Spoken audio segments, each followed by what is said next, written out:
Ladies and gentlemen, you already know what time it is, and right here, right now, I would love to welcome back a phenomenal artist, an individual I had the opportunity of growing a friendship with these past couple years. This is his second round on the radio station. We got the one and only, the legendary Big Daddy Swolls right here, right now, live on the line, man. How are you doing this evening?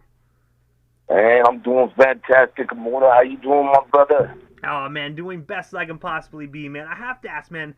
Obviously, you're out there in California, man. So you got them palm trees, that summer weather, man. How's everything out there in California? Because I do know we're just getting pretty much over the pandemic. Some places they still got the masks going, man. Like, how's everything out there in California, man? Like, is everything back to normal? Oh man, everything is slow motion out here. It's pretty good, man. People are, people that want to wear masks are wearing masks. People that don't. Everything is pretty much open now. As far as I've seen, almost back to normal. I mean, pretty much back to normal. So I mean, I can't complain about it. I walk around freely, just enjoying the weather and enjoying the inside of places where I want to be enjoying.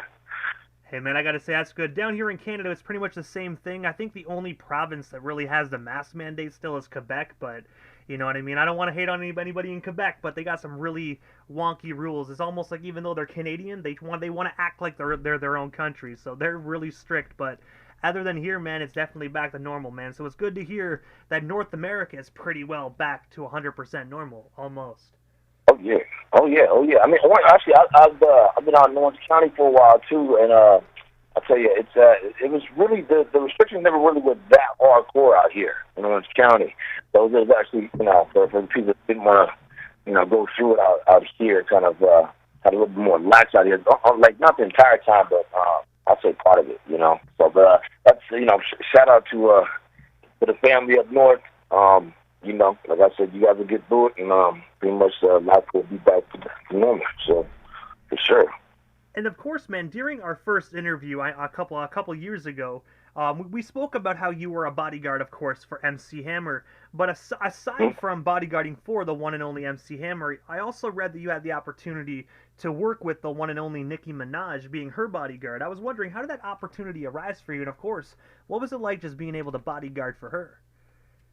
Well, I am underneath the non-disclosure agreements. I can't talk too much on it. However, I did meet her through MC Hammer. I was at the BET Awards. I was, with MC Hammer, and one of the people came up to me and asked me to be a bodyguard. And it's kind of kind of the same thing with DJ Quick too. It was the same thing. Because we run in that camp too. So, but that kind of all started with the Hammer concert as well. So, people just kind of come up to me and ask me if I want to work with them. And I gotta say as well, I won't dig too deep in that because I do respect that contract. But I gotta say, man, I don't blame Nicki Minaj's people though for actually coming up to you to actually bodyguard, man. Because if anyone that knows Big Daddy Swolls, man, he is a actual bodybuilder. So at the end of the day, I would not want to get on his bad side. I'm just gonna say that. Man, I don't have a bad side. Especially if I try to keep people like you in my life, but I don't ever have to even show it. So it's always a beautiful thing. You know what I mean? Hey, man, well, it's definitely. But I gotta say, man, it's definitely a great job to do that as well, though, man, because you probably get paid top dollar just to stand there. Because I don't think anybody is really gonna try their hardest to mess with people like that. I do know recently, man, with the Dave Chappelle situation, I saw that some guy tried to stab and shoot him, man. I was like, what the hell? Like this day and age has gone to crap, in my personal opinion. Yeah, it's definitely a little bit different, but like I said, there's going to be the bigger the population, the more crazies are going to come out. So it's just kind of like things change as population grows. You know what I mean? So it's always good to have someone in your corner, especially if you're well known, especially if you're out there and your beliefs or whatever it may be. It's just good to just have someone there who's like really neutral about everything, just be there just to work for someone that's like that, and just to kind of make sure that they're safe. So shout out Dave Chappelle, man. That's awful to hear, but I'm hoping he's all right. And also as well, man, I was actually scrolling through the internet, man, and I came across this movie the other night, man, where I actually was watching it, and I didn't realize that I saw you at first, so I rewinded it, and I noticed you there, man. But in the year 2016, you actually were casted as Bobby in the movie titled Hickey. I was wondering, how did that movie role actually come to be for you? And of course, what was it like just being on the set of that particular movie? Oh man, well Tiny was there. They came at me up to me in the gym. Like a lot of my opportunities like this were all those in my area of like either security or being around the situations or just in the gym. Just me being me. And so they just asked me to come through and I did, and it was a great experience. You know, I got to hang out with Debo, Tiny Lester. You know, everyone knows him as Debo. You know, that was a fun experience. I got to see him get angry, almost beat everybody up, and but he was really cool with me, man. No, he was a good dude. Shout out Tiny. I used to be around him in the gym too. He was a good dude. So shout out Tiny. And I gotta say, definitely a shout out and rest in peace to him, man. I still can't believe he's gone, man. You know what I mean? Like, right? he's one of those actors, man, that you saw for so many years, so many different movie roles, so versatile on the big screen. And then one day you hear the news that he's gone, man. I still think he's gonna come back and be like, "What news?" You know what I mean? I still feel like he's gonna come back. Yeah, no, I mean he was a great individual, man. Always really nice, and he had this thing where he would just like start. If people would like come around and start kind of joking with him as if he's B-boy or whatever, he'd start acting like that with him, like like yeah, he was a character to be around, man. He was pretty cool. It was a blessing to be around him. Yeah, so shout out, rest in peace, Tiny. And of course, before we move off the topic of Hickey, man, I read that according to IMDb, that movie actually received 3 wins and 3 award nominations. I was wondering, did you have the opportunity to attend the awards ceremony? And of course, how did it feel to just be a part of a 3-time award-winning film? You know, I wasn't even aware it like, you know, I think I went to the premiere of it.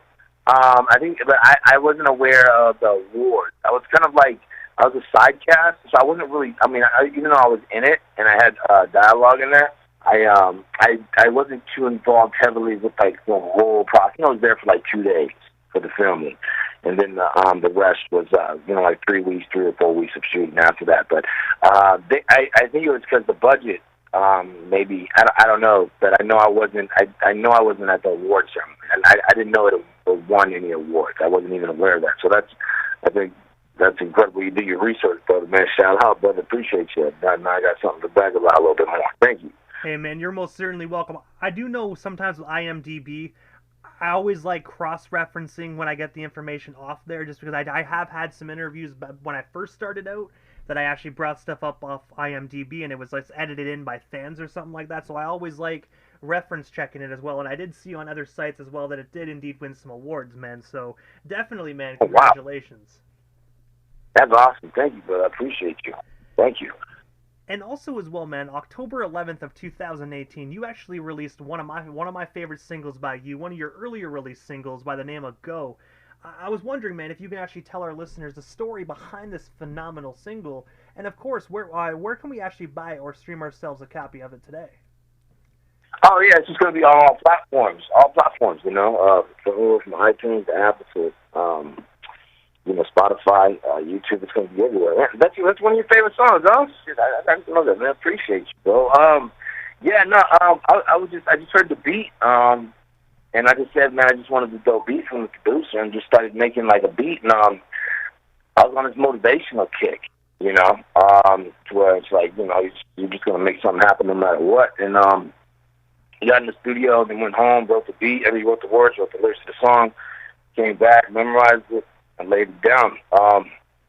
It's just one of those times you're just trying to get a lot of things done, and just trying to just stay motivated, and people are always trying to come at you, and it was just one of those times in my life. I just said, man, let me write what's going down right now. So that's how that came. Yeah. And I gotta say, that was one of the first songs I actually heard when I first discovered your music, man. And the one thing I love about your craft, and I know I told you this when we were just speaking like one-on-one via DM and whatnot, but I love how you bring a totally different vibe and sound to your music, man. Nowadays, unfortunately, so many artists, as you already know, they sound the same. They pretty much literally sound like every other artist. But with you, you have such a different, you're so versatile, and you're also completely original, man, and I love that about your craft, man. You can really sit down and listen to it, and you would know right off the hop, this is a Big Daddy Swolls record. And I appreciate that. I think one other buddy told me that the guy who mixed all of Donda's album, the whole record of Donda and Kanye West. My boy, my mixer, Yurko. He's the one that told me the same thing you just told me. He's like, you definitely have a specific sound, man. And I wasn't sure of that. You know, I just kind of just ghosted my way through everything. I mean, not ghostwriting or anything, but just not knowing what wall I was going to walk through. You know what I mean? Not knowing where I was actually standing, not knowing I was actually forming my own lane. And that's a blessing to hear, because that's always what I wanted to do. I tried not to listen to too much any new music or old music anymore. I just tried to just kind of like not as like to say I don't listen to it, but I was to say like as to try to mimic of it. You know what I mean? So I didn't want anything kind of stuck in my head for so long that I would be I would say kind of accidentally put it into my music somehow, somewhere, some form. So, man, I really appreciate. That's probably like one of my favorite compliments I've ever gotten, brother. Thank you for giving me it, man. I really appreciate you. Thank you. Hey, man, you're most certainly welcome. And also, aside from the music industry here for a moment, I also saw as well that you used to be a U.S. Marine back in the day as well. The one thing I have to ask, man, is like, well, what originally made you decide to join the Marines? 'Cause I do know everyone has a story, especially when it comes to just joining and serving one's country. You know, a lot of things I did as a kid was to make my family proud.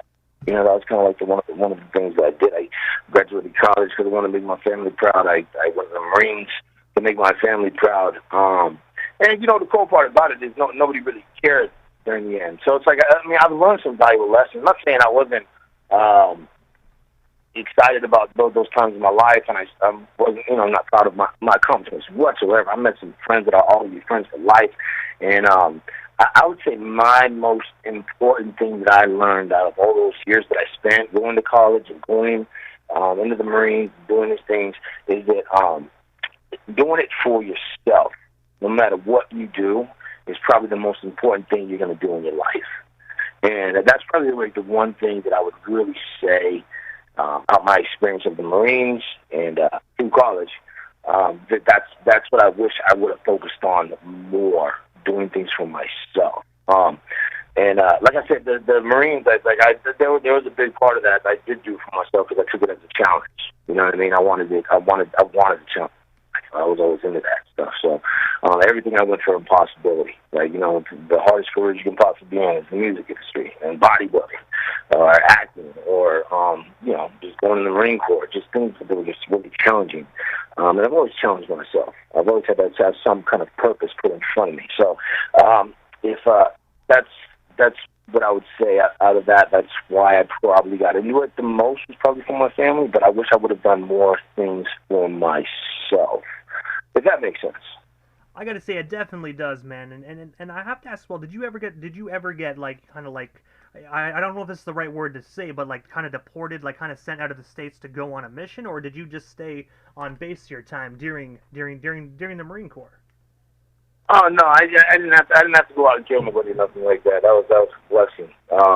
Yeah, no, I was actually safe on that. So yeah, it was actually it wasn't one of those type of situations. So.